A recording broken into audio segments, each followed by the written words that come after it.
A year ago, we came to, we met Jay.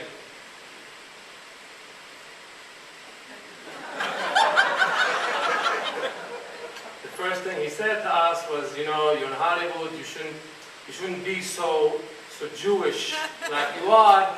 So we made some changes.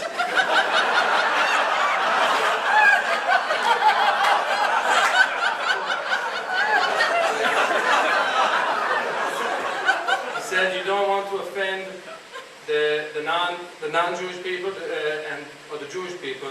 You know, we have to see them, and we always start with a Hasidic story.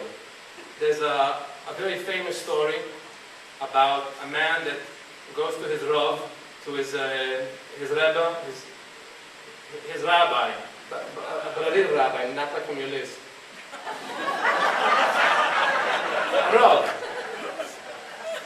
says to his Rav, Rav, you never believe what happened to me. My son left the house and became a Christian. The Rav says, shh, never believe what happened to me. My son left the house too and became a Christian. So what do we do? The Rav said he prayed to God. He prayed to God and God answered and said, you never believe what happened to me.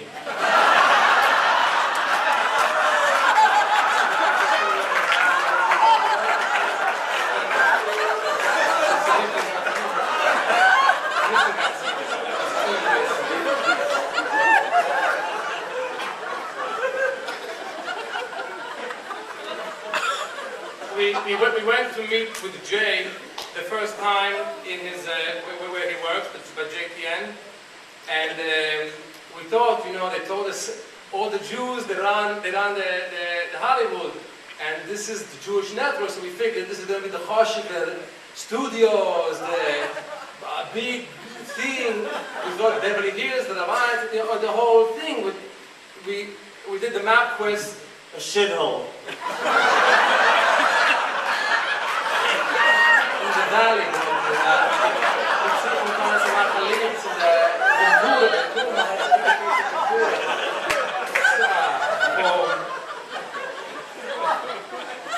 we met Jay. At that time he was sick. He wasn't feeling so good.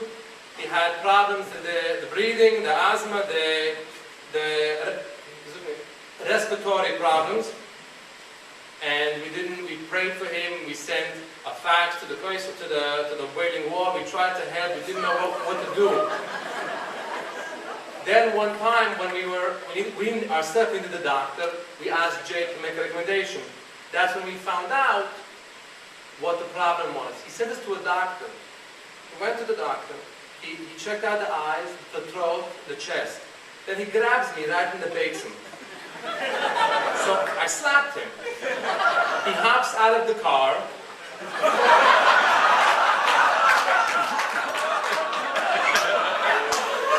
You have to find a new dentist. Jay always wanted to make us feel comfortable in Los Angeles with you know, all the different things that we like for eating. We eat only kosher food, unlike you. And he took us to a restaurant in the Pico Robertson, the fancy restaurant. We don't know from fancy restaurants. We go to Genenda's, Kosher Delight.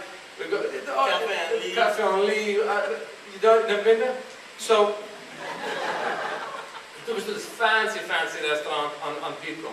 I don't remember the name of it. It was they wanted to be French. And every waiter had a shtickle, he had a small spoon in his jacket pocket. So we go, and shoot it. Why do you have a little small spoon like all the waiters? They said, well, there's a very fancy restaurant, and we noticed the #1 instrument that the clients keep dropping the small spoon. So we carry a small spoon here. We were very impressed. The next waiter we saw came out to the bathroom, and he had an orange string coming out of his breast.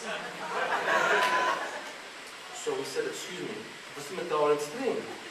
He said, this is a very fancy restaurant, and our owner makes sure we not only wash our hands in the bathroom, we're not allowed to touch our schmendrik, so we tie a string and pull it out with that.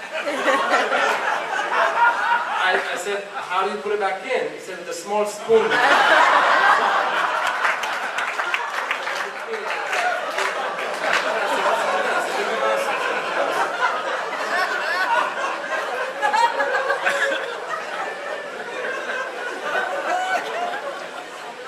Jay helped us to move into the apartment. We found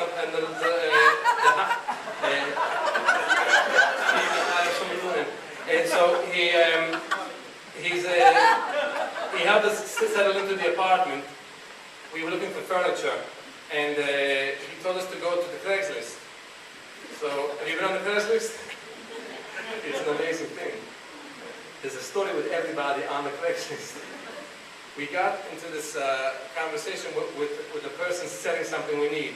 So she wrote like this: must sell shelves, $100. So I wrote back, why do you have to sell? How about 25? It's Yidden. He's moving out of boyfriend's apartment, could you do 85? I said, what happened with the boyfriend? 35. Said he didn't listen or care about me and he couldn't handle my codependency issues. 65. I said, did he cheat? 40. She said, yes, how'd you know? 50. I said, I'd never cheat, I'd listen, I'd work with all your issues. 45. She writes, the shelves are yours, I'll bring them right over. She's been living with us for 2.5 weeks, we can't get rid of her or her shelves.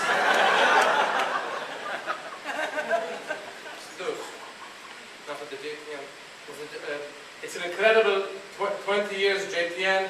It's the art of JTN is taking 20 minutes worth of entertainment and putting it into a 2-hour show. It's unbelievable.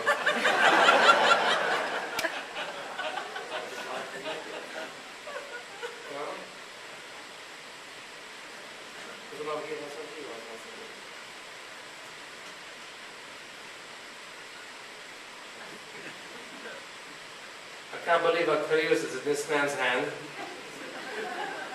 But we are so grateful. We're so proud to be Jewish. And you have to be proud to be Jewish, right?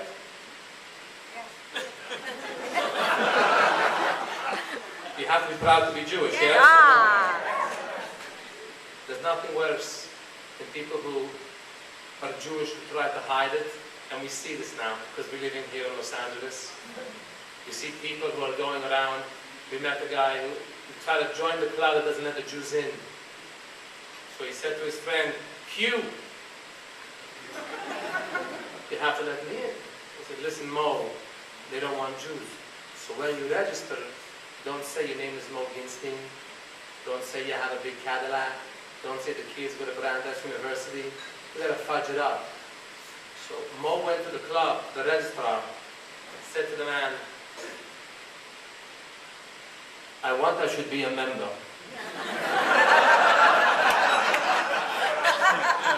So what's your name? He said, Jack Smith. So what kind of a car do you have? A Saab. Where do the kids go to school? Yale. So, what's your religion? This is Goyish. Like I said before, we are Hasidim, and the Hasidim, we sing, we bring simcha, and after 20 years of a career that Jay has, we try to think what song fits this man's next career move. So if you know the words, you sing along with us. Yitkatan